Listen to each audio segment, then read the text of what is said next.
and she switched out. But I like ran into her one semester. She's like, come and check these classes. So I just went to a class and I kind of sat in the back, and people were like, who's this guy just kind of like chilling out in the class? And I enjoyed the class, and I went to a couple other small classes, and I sat in, and I was like, you know what, I think I'm going to do environmental science. And I've always been about plants and fish tanks and all types of... Yeah, I was going to say, so what exactly is environmental science? Sure. So environmental science is studying it is like a mishmash of things, first of all. So it's earth sciences, it's physical sciences, it's math, it's biology, it's just a crap load of different things mixed in together. There was classes where it's just you're outside and you're looking at trees, identifying trees, and that was like the whole class. At the end, you have like this huge test, and you have to look at different like seeds, basically. Like the samoras are those little flying helicopters that come down. You have to they come from maples, and there's different kinds of samoras. Some of them have like a 90-degree bend, some have like a 180-degree bend. And so based on those bends, you can say what kind of tree it is. So we would have a class on just identifying trees. We had a class on identifying rocks. And that's a hell of a life skill.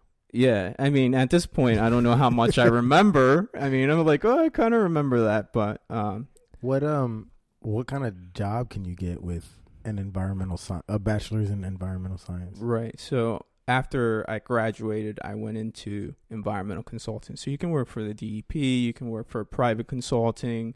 So I was in private consulting, and what does that mean? So private consultant, basically, anytime you have a commercial or residential property and it gets sold, it changes transactions.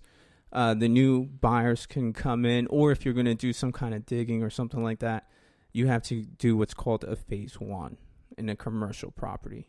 When it comes to phase one, it's basically looking at all your potential areas where you can have contamination into the environment. Gotcha. So you don't want to endanger any of the plant and or wildlife species that drinking water as well. Oh, okay. If there's wells, all types of things. They look into all that. For example, if you have like a gas station, so gas station, you have tanks underground.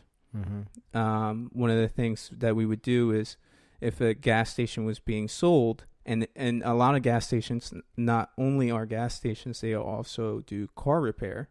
So we would go in and look at all the chemicals that they had in the facility, stored in the facility. Oh, so it's almost like OSHA. It's similar, but it's more like DEP. OSHA is more safety. Okay. So this is more environmental concerns. So we would look at how many drains they had, the type of chemicals are there, because if the chemicals are there, then they can go into these drains. If it goes into the drain, let's say the drain is broken, it can go into the soil, it could go into the drinking water, and so forth. So, oh wow, yeah. So that's all the type of stuffs we would do: water testing, soil testing. I did wetland delineations. I did natural habitat assessments, all type of stuff like that. So, what got you from going into that area of work and getting into real estate? Sure. Was it the same thing as that chick saying, "Hey, sitting in this class No, it was more like at one point I was looking into, I bought a house. I helped my mom buy a house. Part of it was helping family. I kind of wanted to do it as a side thing, and then eventually kind of turned into a career. A full-time thing, yeah. So initially, like, one of the things with my job when I was in the environmental consultant, it was kind of like, not to say that it was lonely, but it was kind of lonely in a sense where you were either in the field, maybe you were with one other person, or did it get into that realm where you were saying how the interaction with people in the engineering world wasn't so good, so that kind of... It was similar, yeah. Okay. I mean, I worked for a really small company, so there wasn't that many people to begin with. It was very tight-knit, which was very nice, but at the same time, a lot of time I was traveling. One of the things that I also did was NEPA, which is preservation. for Indian cultural sites and also historic sites. Oh, that's pretty cool. Yeah, so part of my job was literally driving to Virginia, D.C., Maryland, where all the PA. historical stuff went. Well, it was really for cell towers. So anytime that a cell tower is going to be change the antennas or they're going to do any work, because of how tall they are, it's a visual impact. Oh, it's like an eyesore. They don't want to. Correct. Gotcha. So I would go and travel to these cell towers and literally just take pictures. So that was my job, and then write a report on them. So that was one of the things that I did. That sounds like a boring job. It was a little bit. Sometimes I would do like 13 sites. So I'm like driving from one cell tower to the next and just taking pictures. And then that was my day. I just take pictures and drive. I mean, some people might think it's an awesome job. That's a dream job for some people. For yeah. Sure. But for me, it was kind of like a little boring. I would sit in the car, you know. So you getting really bored. You didn't really have too many people to interact with. Correct. You're a social person, obviously. So you decided to get into real estate after helping your mom buy a house. Right. And I also, it's also helping other people. Right. So that's one of the main things. Like there was no interactions and like there's no people saying, oh, thank you for, you know, helping me do this. Like I like to share knowledge and, you know, make people aware. So. Mm-hmm. Nice. So from there, how long have you been doing real estate? It's now like 2 years. So 2 years. So still fairly new. Yeah. But you're learning a lot. Yeah, no, definitely. So one of the things was that I was in a team. So in real estate, you can go from a team or you can go onto a team. You can be on your own. So one of the things I started with was being on a team.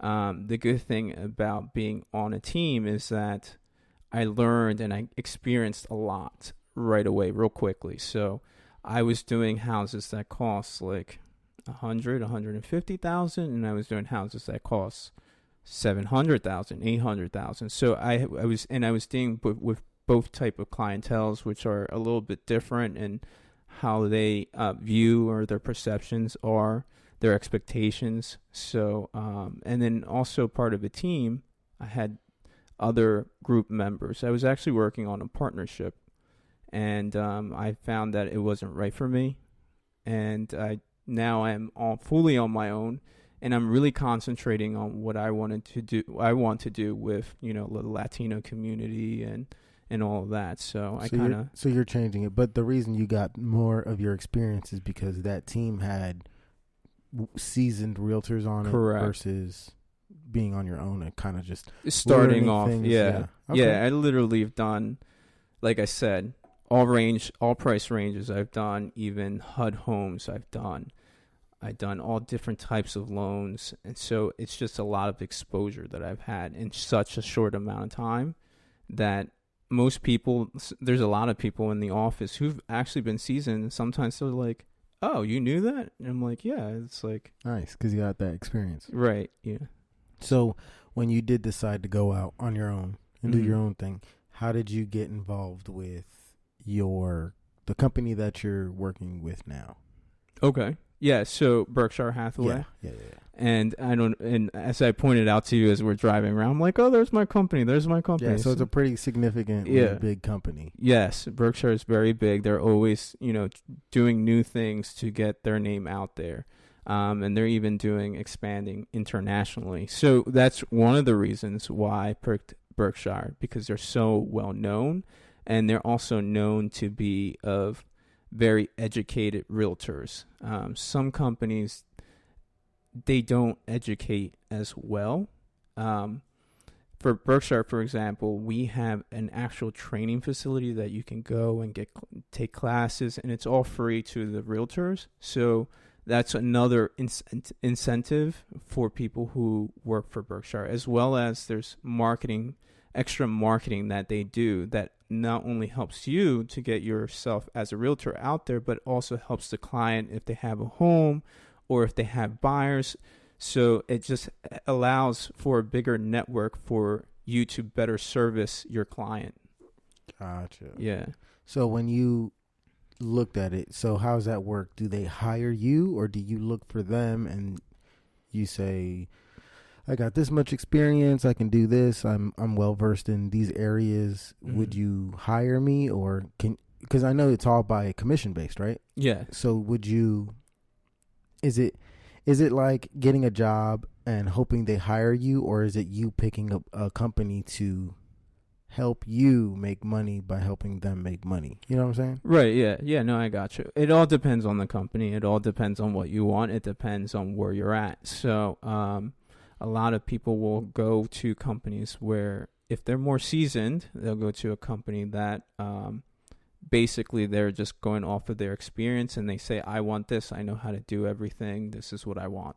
And, you can kind of negotiate if you're a realtor with the broker. The broker, the way they're known is for their signs. So if you have a producing agent and there's more signs out there, more people get to see, oh, there's Berkshire. Oh, I saw another house being sold by Berkshire. Oh, that house is also sold by Berkshire. Literally what you did when we were driving around. Right, exactly. So, and that's how people see, be like, oh, I'm going to sell my house. I'm going to go to Berkshire to sell my house. And then one step further, if you have a really good realtor or a dominant realtor in that area, they'll see, oh, Berkshire Hathaway, and then there's Luis.Ortiz. Oh, Berkshire Hathaway, and there's Luis.Ortiz. And so then they associate, oh, Luis does this area, so therefore he knows this area. And that's why they call someone in. But going back to your initial question, it depends on where you're at, like I said. So some companies offer more to people who are newer. Some companies offer things to more seasoned agent. It's still going to be like your normal job where you have to still go into an interview. You're going to have to interview with a broker and, be at a place where you find it's comfortable for you, and also you find that it has everything that you need. Nice. So this brings me back to, now we're back into your whole real estate life, or part of your life right now. And you want to start a YouTube channel, right? Yes. And what is the premise and everything you want to do with your YouTube channel and your business and your promotion and all that good stuff? Sure.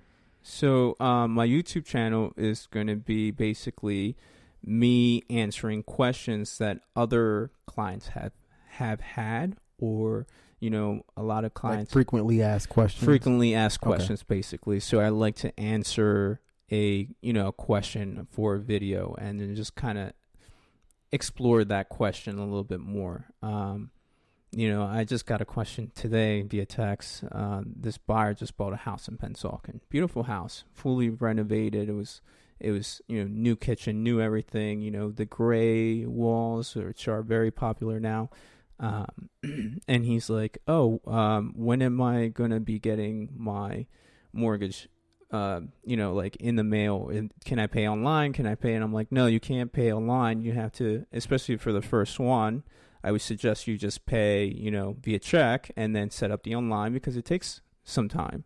Yeah. So that's like, for them to put everything in the system, business days. Right, exactly. Everything cleared. So I said, you'll get a statement, pay your statement, and then, look up on the statement, it'll say how to pay online, and you pay online. Another thing people ask me is like, oh, is my taxes in my mortgage? And I'm like, yes, it's in your mortgage. It's all part together. You pay everything together. So there's a lot of paperwork when it comes to buying a house. Yes. I know when I bought this house, I had no idea what I was doing.